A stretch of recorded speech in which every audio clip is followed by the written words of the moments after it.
हिमालय की गोद में बसा प्राचीन संस्कृति और सभ्यता का अनूठा संगम नेपाल, जहां एक ओर बर्फ से ढकी पहाड़ियां हैं तो दूसरी ओर मन को परम शांति प्रदान करते अनेकों आस्था के देव स्थान। और नेपाल की खूबसूरत राजधानी काठमांडू, वो शहर जो संपूर्ण विश्व में अपनी खूबसूरती के लिए जाना जाता है और जहां हर साल लाखों लोग घूमने के लिए आते हैं। हर समय चहल पहल और रौनक वाला शहर, जिसकी अपनी एक अलग ही संस्कृति और परंपरा है। काठमांडू शहर के विशिष्ट शैली के बने घर जो लोगों को अनायास ही अपनी ओर खींचते हैं। हर तरफ हर्षोल्लास का वातावरण, जिसे देखो वो यही प्राचीन संस्कृति और विविधता को जिए जा रहा है। इसी खुशी के माहौल में योग ऋषि स्वामी रामदेव जी महाराज और श्रद्धेय आचार्य बालकृष्ण जी महाराज 24 अप्रैल को 5 दिन की नेपाल यात्रा में पहुंचे काठमांडू। हर रोज हजारों लोग स्वामी जी से योग की दीक्षा लेने टूडी खेल मैदान काठमांडू में आ रहे थे। 25 अप्रैल की सुबह हर दिन की सुबह की तरह ही खूबसूरत थी। हजारों लोग स्वामी जी से योग सीखने टूडी खेल मैदान पहुंचे।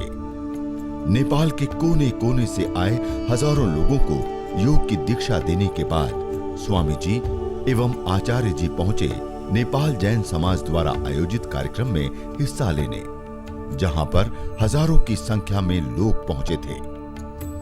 यहां उपस्थित लोगों को स्वामी जी एवं आचार्य जी संबोधित करके जैसे ही पंडाल के बाहर निकले थे कि वो हुआ जिसकी किसी ने कभी कल्पना भी नहीं की थी।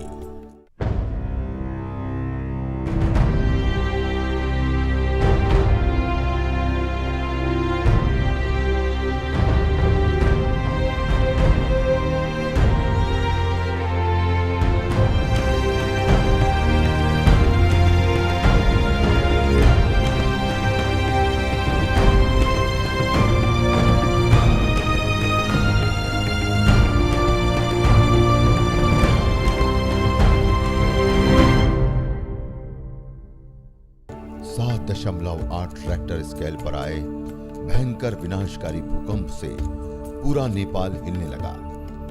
मुश्किल से 1 मिनट का अंतर रहा होगा स्वामी जी एवं आचार्य जी के पंडाल से बाहर निकलने में, और जैसे ही वो बाहर निकले ही थे कि तभी प्रकृति ने अपना विकराल रूप दिखाया और चारों तरफ तबाही का तांडव मच गया।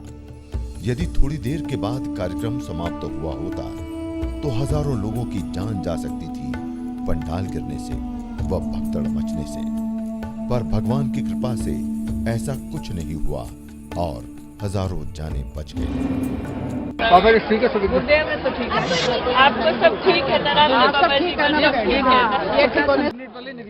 इसीलिए पंडाल खाली हो गया। हम लोग जैसे निकले उस टाइम पर तब जाकर पंडाल थोड़ा काफी लोग निकल गए। यदि लोग सब अंदर होते तो फिर क्या भगदड़ मच जाती उस टाइम पर। भगवान का और लाखों लोगों के प्यार का नतीजा था कि इस महाभूकंप में योग ऋषि स्वामी रामदेव जी एवं श्रद्धेय आचार्य बालकृष्ण जी महाराज बाल बाल बच गए। भूकंप के तुरंत बाद आचार्य जी ने लोगों को भरोसा दिलाया कि ऐसे समय में पूरा पतंजलि योग पीठ परिवार उनके साथ है। भूकंप के एकदम बाद मैदान में बैठकर स्वामी जी एवं आचार्य जी ने लोगों के साथ बैठकर मृत आत्माओं की शांति के लिए हवन यज्ञ किया। नेपाल में आए इस भूकंप में ऐतिहासिक धरोहरों से लेकर हजारों घर ताश के पत्तों की तरह जमींदोज हो गए।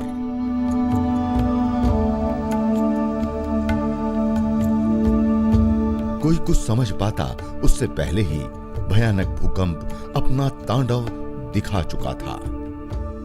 हजारों जिंदगियों को विनाशकारी भूकंप निगल चुका था। माना यह जा रहा है कि इस प्रलयंकारी भूकंप ने 10,000 से अधिक लोगों की जान ले ली है। भूकंप में नेपाल की ऐतिहासिक 9 मंजिला दरहरा टावर या भीमसेन टॉवर, जिसको कि नेपाल का कुतुब मीनार भी कहा जाता है, पूरी तरह से ध्वस्त हो गई। बचा है तो सिर्फ उसका मलबा। अपनों को गोद में लिए लोग दौड़ रहे थे। उनको मालूम नहीं गोद में जो है वो जिंदा है या मरा। चारों तरफ अफरा तफरी का माहौल था। कोई चीख रहा था तो कोई भगवान से प्रार्थना कर रहा था।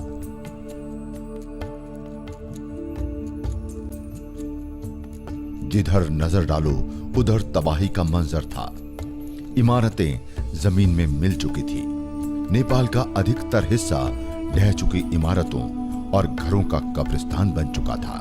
कुछ सेकंड के भूकंप ने नेपाल को हजारों साल की त्रासदी दे गया। इस भूकंप से नेपाल के कई जिले प्रभावित हुए हैं। चारों तरफ तबाही का मंजर, मलबे में दबी हजारों सांसें, कुछ सहमी और कुछ डरी जिंदगी भी। न खाने का ठिकाना न पीने का। जिसको जहां जगह मिल जाए वही उसका बसेरा। सड़क पर लोग रात गुजारने को मजबूर हैं। क्या बूढ़े क्या बच्चे, सभी सड़कों पर रात बिताते। सड़कों में ही अस्पताल चल रहे हैं। आलम यह है कि सड़क पर ही इलाज हो रहा है। प्लास्टर सड़क पर लेटे लेटे ही लग रहा है। आंसू हैं कि रुकने का नाम नहीं ले रहे हैं। दर्द से लोग कहरा रहे हैं। ऐसे हालात में भी लोगों ने जिंदगी की आस नहीं छोड़ी है और यही जिंदगी की जीत है। इस छोटी बच्ची की मुस्कान लोगों को जीने की हिम्मत दिलाती है। त्रासदी की इस घड़ी में समूचा पतंजलि परिवार पूरे तन मन और धन से लोगों की सेवा में लग गया। जिस मैदान में शिविर लगा था वही मैदान हजारों बेसहारा लोगों का आसरा बना। वहां पर पतंजलि परिवार नेपाल ने हजारों लोगों के रहने और खाने की व्यवस्था की। सेवा के इस काम में पतंजलि योगपीठ परिवार के सभी सदस्य पूरी निष्ठा के साथ लोगों की सेवा कर रहे हैं। कोई जिला का नेता नहीं आया यहाँ, लेकिन रामदेव का चाहे चट्टा हो चाहे फटा हो चाहे जो भी हो, रामदेव का देन है। खाना पीना बटा है ना, रामदेव का देन है।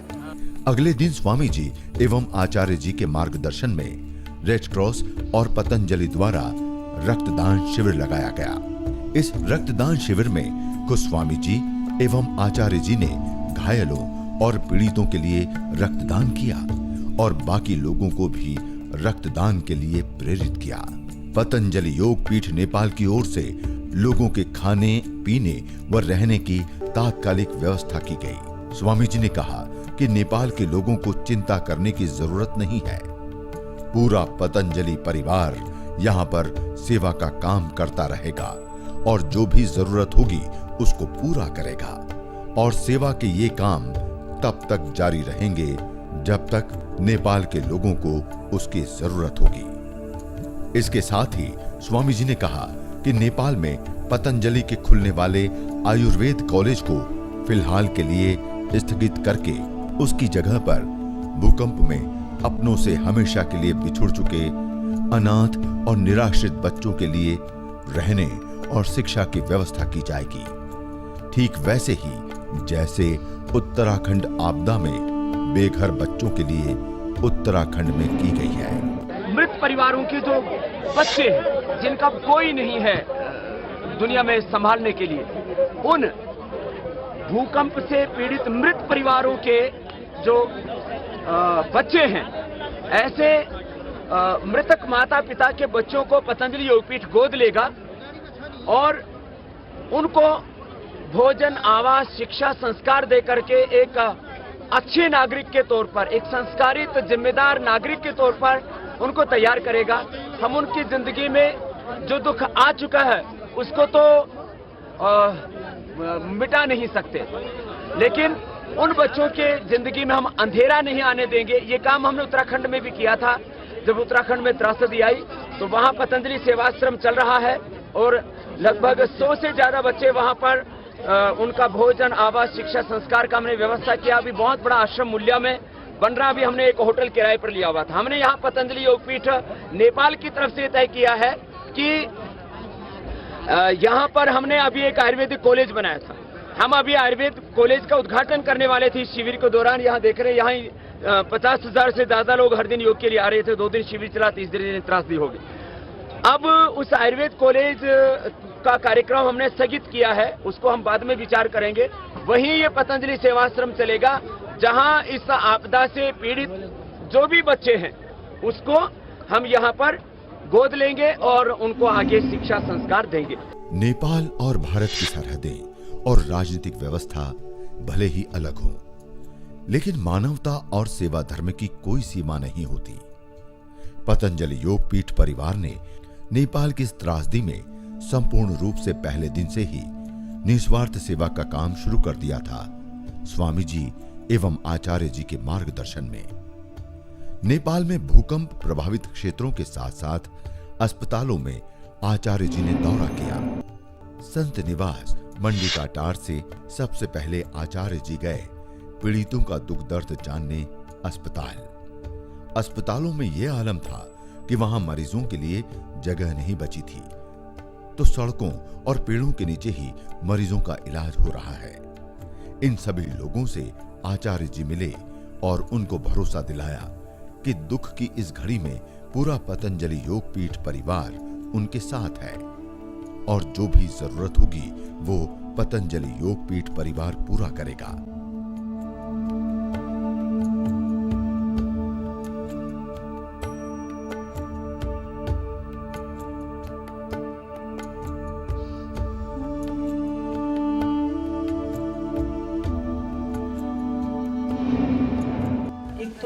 जस्तो मान लो जो बहुत गरीब पेशेंट छ, जिसको पैसा दिनमा सक्षम छैन भने तिनीहरूको चाहिँ कोलेस्ट्रोलमा भ्याल्यू गर्छ, त्यसको पेमेन्टको लागि हामीले हेल्प गर्छौँ।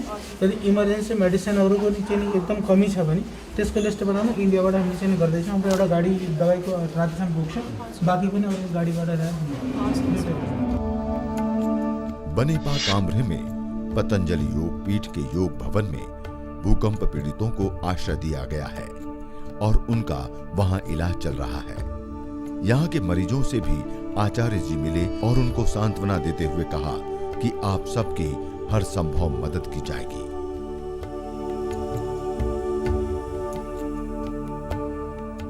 साथ ही आचार्य जी ने सेवा कार्यों का निरीक्षण भी किया। आचार्य जी को अपने बीच पाकर लोग भावुक हो गए और अपनी आप बीती सुनाने लगे। आचार्य जी ने पीड़ितों को योग, प्राणायाम, भजन, सत्संग के सहारे तनाव मुक्त रहने को कहा और खाद्य एवं औषधियों की पूर्ति करवाई।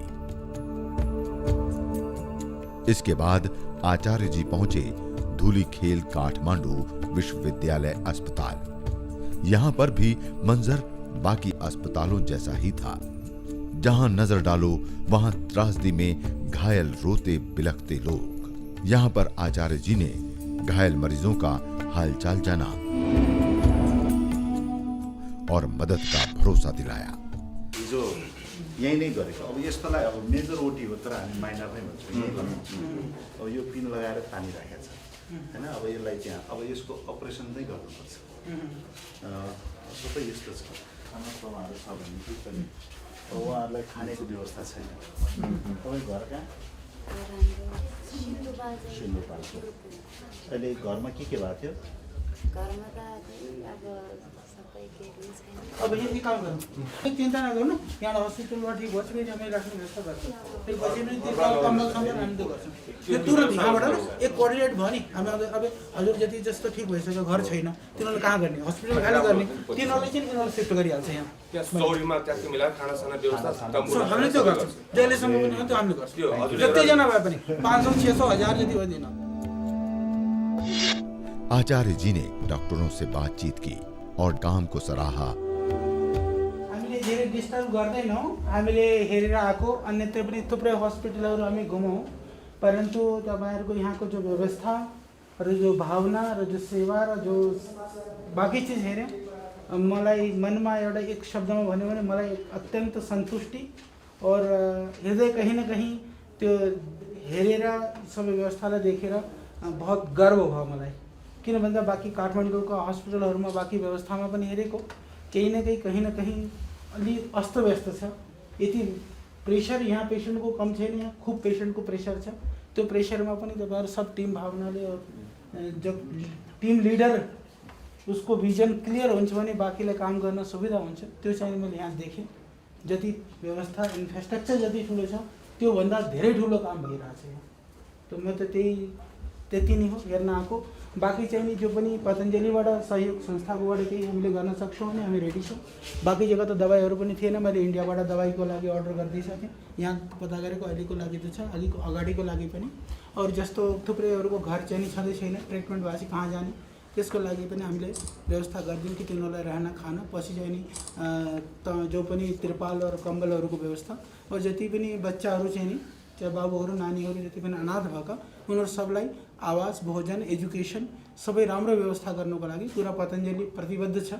त्यो एक ठुलो संस्थान बनाएर अहिले चाहिँ नि यहीँ धुलीखेलमा नै हामीले आयुर्वेदिकको लागि प्लानिङ गर्दै थियौँ। त्यो इमिडिएट त त्यहीँ नै राख्ने, हामी 400-500 जना बाबुहरूलाई राख्न सक्छौँ।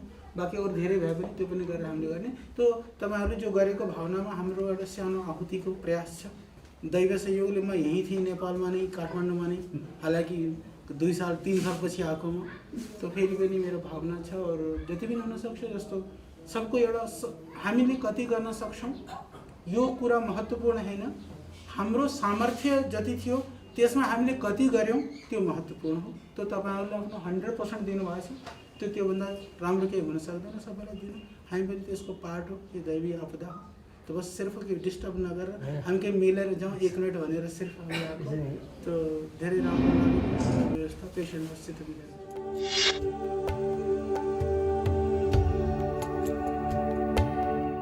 दुर्गम पहाड़ी रास्तों से होते हुए आचार्य जी ने भूकंप प्रभावित अनेकों मदद से महरूम गांव का निरीक्षण किया।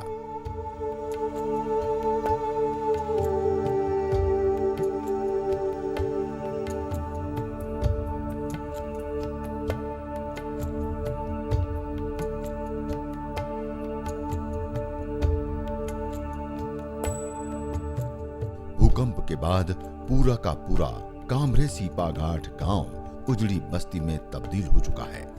जिधर देखो टूटे घर, और जो लोग बचे हैं वो टूटे घरों में घर को तलाशते।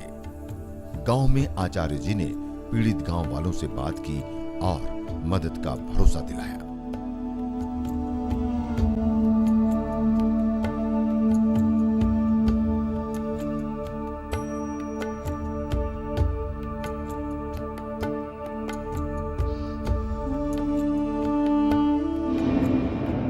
ये सिपा घाट अभी हम लोग हैं यहाँ पर। यह सिपा घाट का पूरा अब ध्वस्त हुआ एरिया आप देख रहे हैं। करीबन 100 से ज़्यादा दुकानें यहाँ पर ख़त्म हो गई हैं, कुछ भी नहीं दिख रहा है। और इन लोगों का जो रोजी रोटी का साधन था पूरा ख़त्म हो गया है। ये काभरे ज़िला में पड़ता है ये। और यहाँ पर कई सारी लाशें तो निकाली गई, अभी ऐसा लगता है बहुत स्मेल है इसके नीचे, और बहुत सारी लाशें शायद दबी होंगी। और शायद अभी तक ना कोई सरकारी तंत्र इधर पहुंचा है, ना ही कोई किसी तरह का कोई मीडिया या कोई दूसरी सहयोग करने वाला किसी भी तरह से ना इस सूचना को दुनिया तक पहुंचाने वाला कोई व्यक्ति यहाँ तक पहुँचे। जब तक कि यहाँ गाड़ी से भी आया जा सकता था, ना कोई सहयोग करने वाला कोई व्यक्ति पहुँचा। हम आए हैं, हमने प्रयास, अभी लोगों से हम पूछ रहे हैं, बड़ी दर्दनाक और बहुत कारुणिक स्थिति है। और अभी इससे हम आगे गाँव में भी जाएंगे और यहाँ के लिए भी जो कुछ होगा हम करेंगे। तो ये मैंने एक दृश्य अपनी आँखों से, हम लोग पैदल चल करके सारी चीज़ों को देख रहे हैं और जो भी बन पाएगा हम लोग करेंगे।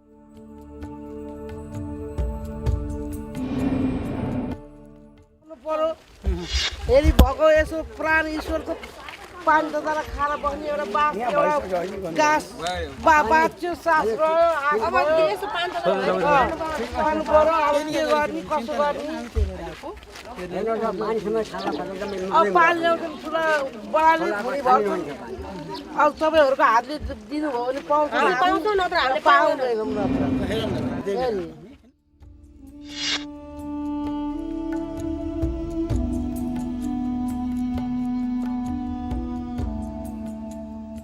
सीपा घाट गांव से जब आचार्य जी भूकंप के केंद्र सिंधुपाल चौक की तरफ बढ़े तो रास्ते में पड़ने वाले पुल टूट चुके थे।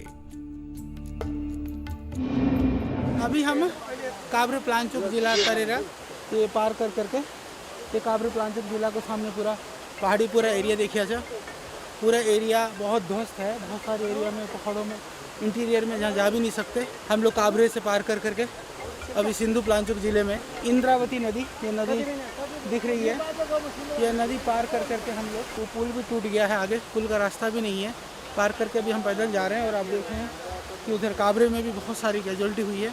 और ये सिंधु पलांचोक जो ज़िला है, यह ज़िला सबसे ज़्यादा प्रभावित है। इसके बाद में गोरखा वगैरह जो बहुत इंटीरियर के ज़िले वहाँ पर हैं, पर यहाँ काठमांडू से थोड़ा यदि हम कहें कि जो नज़दीक के एरिया में जो सबसे ज़्यादा कैजुअल्टी हुई है तो यह सिंधु पलांचोक ज़िला है। तो अभी हम उस क्षेत्र में आ रहे हैं और सिंधु पलांचोक में अभी हम लोग गांव में जाएंगे और सिंधु पलांचोक को जो है एरिया का कुछ देखने का हम प्रयास करेंगे, जिससे कि सबको पता चले, देशवासियों को पता चले कि यहाँ आई हुई जो त्रासदी है वह सामान्य त्रासदी नहीं है, भयानक त्रासदी है।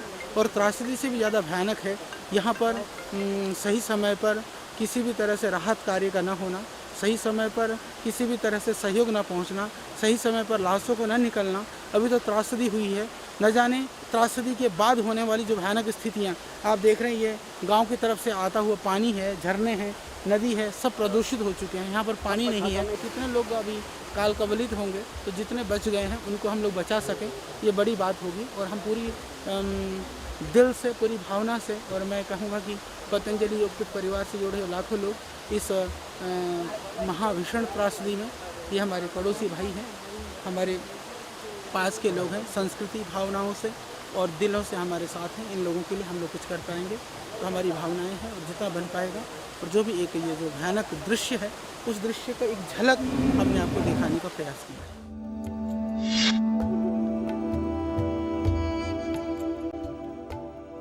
उसके बावजूद आचार्य जी नदी के रास्ते सिंधुपाल चौक पहुंचे। ये क्षेत्र सर्वाधिक भूकंप प्रभावित क्षेत्र है।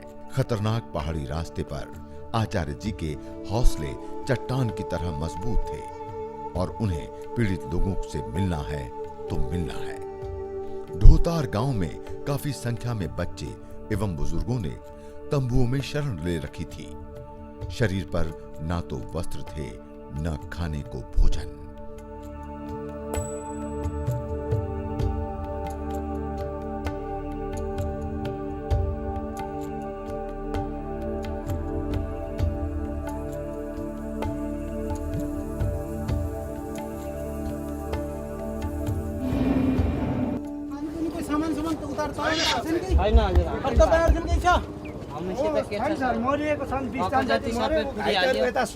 नहीं घाइतेहरूको पनि अब कोही उपचार भएको छैन सर, हस्पिटल लैजान कसैले बाटो छैन सर, कसैले सहयोगै छैन सर।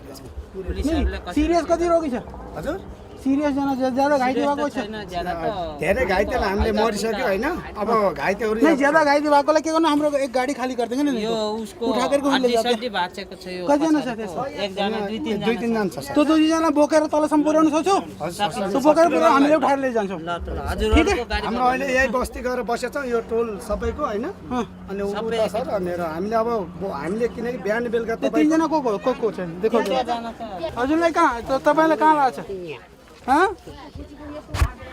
यो अरे खुट्टालाई मोड्न सक्नुहुन्न?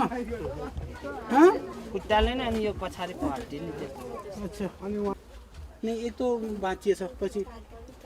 हाँ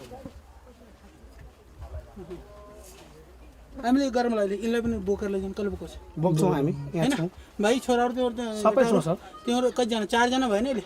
यहाँ एकजना हुनुभयो, तीनजना उता हुनुभयो, चारजनालाई त बोकेर लैजाने व्यवस्था गर। बाँकीलाई हामीले सामान्यलाई डक्टरले यहाँ लाउने व्यवस्था गर्छौँ हामीले तलबाट। ठिक छ नि, डक्टर आएर गरेर चिन्ता नगर्नु, अहिले हामीले के गर्छौँ होइन।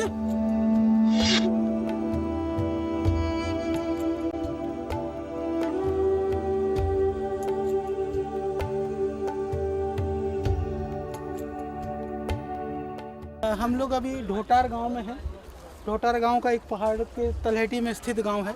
ढोटार गांव को आप देख पा रहे हैं। हम लोग काफ़ी पैदल चल करके फिर यहाँ पर पहुँचे हैं। अभी लोग देख रहे हैं कुछ बड़े अपने आप को व्यवस्थित करने का प्रयास कर रहे हैं, नहा धो रहे हैं। और कुछ लोग जैसे अभी देखा आपने किस तरह से अस्त व्यस्त और परेशान घूम रहे हैं, किस तरह से पूरा तबाह हो गया। कुछ भी नहीं दिख रहा है, सिर्फ दिख रहा है तो एक खंडहर दिख रहा है, एक विभत्स स्वरूप दिख रहा है।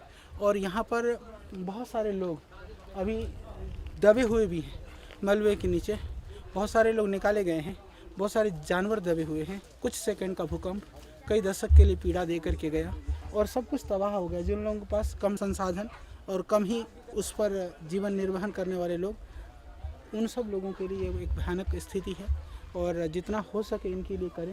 ये तो एक गांव हमने देखा है, 2-3 गांव का अभी हमने दिखाया आपको। इसी तरह से आगे यहाँ से, क्योंकि कोई साधन नहीं है, कोई गाड़ी नहीं जाती है, और यहाँ से जितना भी हम पैदल जाएं, जितना भी हम आगे बढ़ते जाएं, इसी तरह का दृश्य, इसी तरह के इससे भी भयानक दृश्य हमको देखने को मिलेंगे। और अभी तक यहाँ पर किसी तरह से कोई चिकित्सा या कोई सहायता सब व्यवस्था नहीं हो पाई है। तो हम आशा करते हैं कि आने वाले दिन में पतंजलि के तरफ से भी सरकार भी कुछ कार्य करेगी और जो लोग सहयोग भेज रहे हैं उनका सहयोग भी यहाँ पर पहुँचेगा, हम ऐसी भी आशा करते हैं।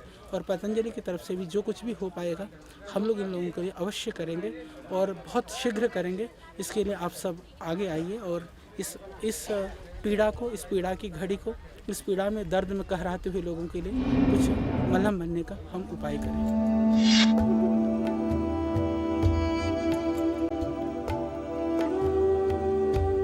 इसके बाद आचार्य जी पहुंचे प्रहरी चौक देवपुर। यहाँ पर आचार्य जी ने लोगों से उनकी समस्याओं के बारे में पूछा और अपने हाथों से उनको फल, खाद्य सामग्री व जरूरी दवाएं आदि भी दिए।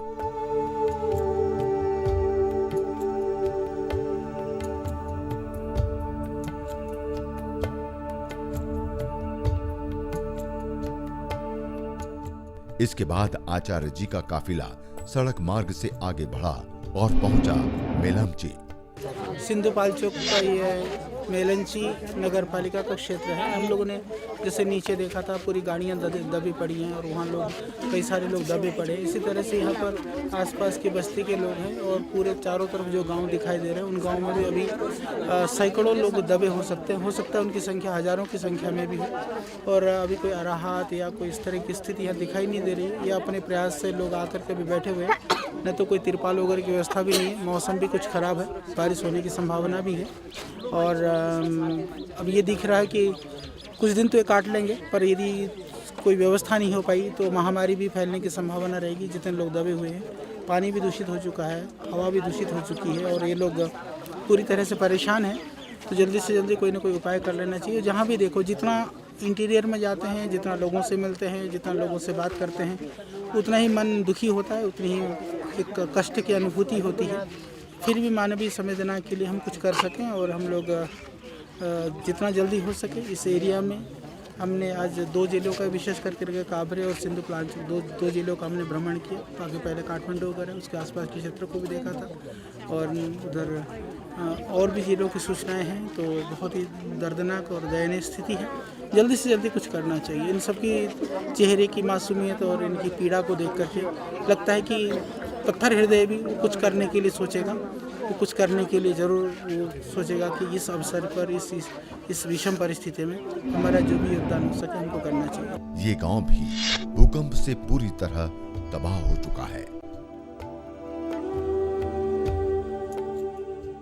लोग तंबुओं में रहने को मजबूर हैं। आचार्य जी ने यहाँ पर लोगों से बातचीत की और खाद्य सामग्री का वितरण किया। हम अभी सिंधुपाल चौक के मेलमची के से आगे लगभग काठमांडू से 100 किलोमीटर दूर पर हैं। हमने ये प्रयास किया कि जो ग्रामीण क्षेत्र है वहाँ की क्या स्थिति है, क्योंकि ये सिंधुपाल चौक एरिया भूकंप से पीड़ित यह सबसे ज़्यादा प्रभावित क्षेत्र है। यहाँ पर पूरे ज़िले के अंदर पूरे गांव के गांव ख़त्म हो गए हैं।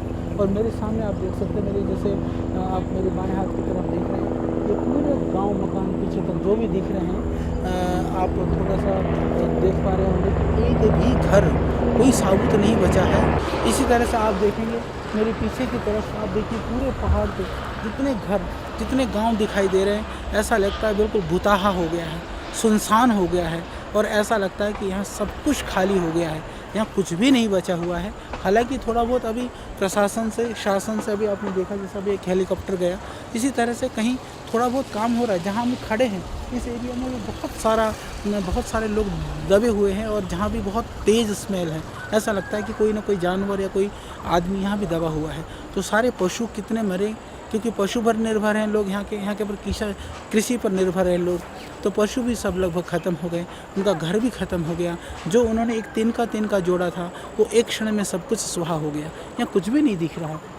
चारों तरफ जितना हम और पहाड़ों पर चढ़ते हैं और पहाड़ों की तरफ देखते हैं, ये दूर का क्षेत्र है। यहाँ से यदि पैदल जाना शुरू करें तो जैसे यहाँ से दिख रहा था वो पहाड़ जो है कम से कम हमको यहाँ से 3-4 घंटे की पैदल चढ़ाई से हम वहाँ पहुँच सकते हैं। परंतु वहाँ की जो स्थिति है बहुत भयानक और बहुत ही भयावह और बहुत ही दुखदायी है, बहुत पीड़ादायक है। और ऐसा दृश्य, क्योंकि हम लोग वहीं पर थे जब भूकंप आया, सडनली कुछ सेकंड में एक ऐसा विस्फोट जैसा कोई बम फटा हो या कोई भयानक आक्रमण हुआ हो, इतना भयानक हुआ तो लोग कुछ भी सोचते, कुछ भी समझते, उससे पहले जीवन से लेकर के सब कुछ स्वाहा हो गया था। यदि हम शास्त्र की भाषा में कहें तो जिसको खंड प्रलय कहते हैं, मेरे को लगता है कि एक खंड प्रलय का ही एक रूप जैसा दिखाई देता है। यहाँ कुछ भी नहीं बचा है। यहाँ दूर किलोमीटर तक कई गांव के गांव ख़त्म हो गए हैं। कई जगह पर कोई बचाने वाला ही नहीं बचा। कोई ये थोड़े बहुत जीवित भी होंगे तो वह भी तड़प कर ख़त्म हो जाएंगे। जाने का मार्ग नहीं है, खाने का साधन नहीं है, पीने का पानी नहीं है। शासन प्रशासन जहाँ से संभव है हेलीकॉप्टर आदि से थोड़ा बहुत प्रयास तो कर रहे हैं। तो हमने अभी प्रयास किया है। मेरा यही लक्ष्य था कि हम 5-7 दिन यहाँ रह करके कम से कम इस चीज़ को समझें कि कहाँ की क्या स्थिति है। पूरे नेपाल के अंदर हमने अपने योग शिक्षकों को लगा दिया है। हमारे जो 20-25 हज़ार जो योग शिक्षक हैं, हमारी जो पतंजलि योग समिति है, उनके जो कर्मठ हमारे भाई बहन हैं, सभी लोग निष्काम भाव से दिन रात एक करके जितना संभव हो सके, उनके कईयों के घर में भी कैजुअलिटी हुई है, बहुतों के घर में, रिश्तेदारों में, मिलने वालों में किसी न किसी का शरीर शांत हुआ, फिर भी वो निष्काम भाव से इस दुख की घड़ी में भी अपने दुख को भुला करके भी लोगों के लिए काम कर रहे हैं। और अभी हम उसके लिए ये प्रयास कर रहे हैं कि जितना हो सके पतंजलि योग पीठ के द्वारा जल्द से जल्दी इन लोगों के पास संसाधन पहुँचाया जाए, इन लोगों के लिए सेवा की जाए। एक मोटा जो आकलन था, एक जो रिपोर्ट इकट्ठा करने का काम था, हमने उसको करने का प्रयास किया है। और जितना भी हम लोग काम करेंगे, कुछ तात्कालिक हम काम करने वाले हैं, कुछ हम अभी इसको दीर्घकालिक योजना बना करके करने वाले हैं। तो काफ़ी बच्चे जो है अनाथ हो गए हैं, बहुत सारे बच्चे लावारिस स्थिति में हैं, बहुत सारे बुजुर्गों का सब कुछ छीन गया है, बहुत सारी मेरी माताएं बहनें जो है उनकी मांग की सिंदूर छीन गई है। तो बहुत ही कारुणिक और बहुत भयानक स्थिति है। घर में तो कोई भी नहीं है, घर किसी का बचा है वो भी सड़क में है, जो ख़त्म हो गया उसका तो सब कुछ ख़त्म हो गया। तो ऐसी चीज़ ना तो हमने कभी सुनी, ना कभी कल्पना की। देखने की बात तो बहुत दूर की बात है, पर उसको देखना पड़ रहा है, उन लोगों से हमको बात करनी पड़ रही है, उनको सुनना पड़ रहा है। तो हृदय तो द्रवित है, फिर भी हम हिम्मत से हम सबको मिल करके, ये मानवीय संवेदना का कार्य है, ये मानवता का कार्य है। और इसलिए इस संवेदना में हमको राजनीतिक सीमाओं से बाहर हो करके मानवीय संवेदनाएं और अपनी संस्कृति को आधार मान करके, क्योंकि यह नेपाल के लोग बड़े सीधे हैं, सरल हैं, बहादुर हैं, कर्मठ हैं, पुरुषार्थी हैं। इनके हृदय के अंदर आप इनके चेहरों को देखेंगे, एक निश्चलता इनके हृदय में है, इनके चेहरे पर है। तो उस संस्कृति के लिए, उन मानवीय संवेदनाओं के लिए कम से कम हमको, यदि हम राजनीतिक सीमा में अलग भी हों, फिर भी हमको उनके लिए काम करना चाहिए। पूरे विश्व को काम करना चाहिए, पूरी दुनिया के लोगों को काम करना चाहिए। और पतंजलि योग पीठ अपनी पूरी शक्ति और ऊर्जा के साथ इनके लिए, इनके आवास के लिए, इनको व्यवस्थित करने के लिए, इनके जीवन निर्वहन के लिए, इनके भोजन के लिए और इनके स्वास्थ्य के लिए और इन बच्चों के आगे भरण पोषण और शिक्षण के लिए जो भी हो सकेगा हम अवश्य करेंगे।